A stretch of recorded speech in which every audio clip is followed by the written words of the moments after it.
Hi, it's Carolyn Duncan again with Duncan Legal. Today I'm going to talk about how do you select a mediator.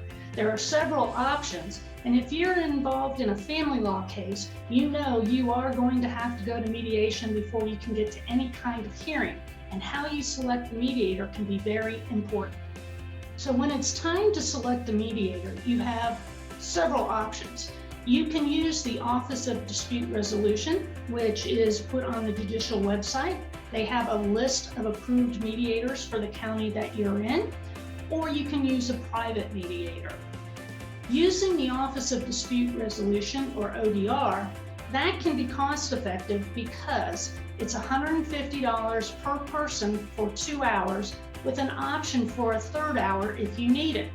If you use a private mediator, which always seem to be attorneys, then that's going to be a higher fee. Usually they start around $200 to maybe $450. But if you have a complex issue, that might be the way to go. When you use a private mediator, you're not limited to your time. You can schedule a half-day mediation, you can schedule a full-day mediation. It all depends on what you're trying to accomplish. So if you've got some minor issues that you're going, hey, we're close to getting resolved, an ODR mediator may be just fine. If it's complex, you probably want to consider using a private mediator. So once we select the mediator, that has to be approved by both sides. One of the first things the mediator is going to do when it's your day to come to mediation is they're going to explain the process. It's confidential, meaning they can't be called as a witness. They're not going to repeat any information in our room unless you give them permission to tell the other side.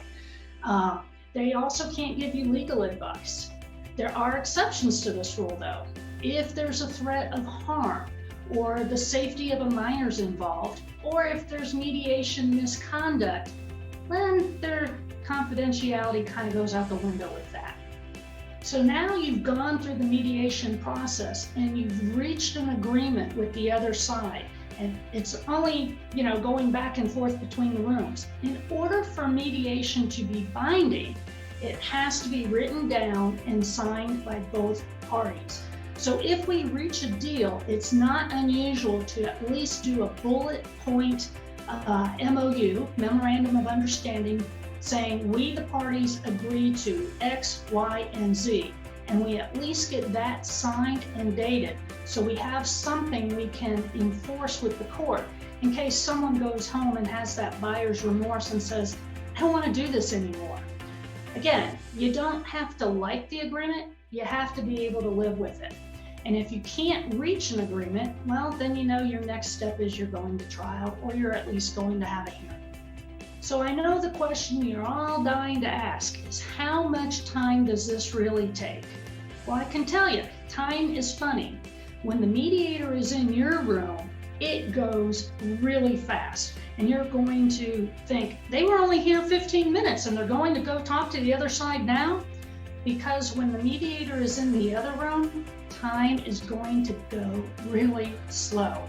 So it's not unusual for me to say, hey, bring a book, bring a puzzle, have something to do, because it's going to seem like they were in the other room a really long time. But they try to do 50-50 with the people. It's just when you're talking, it goes fast.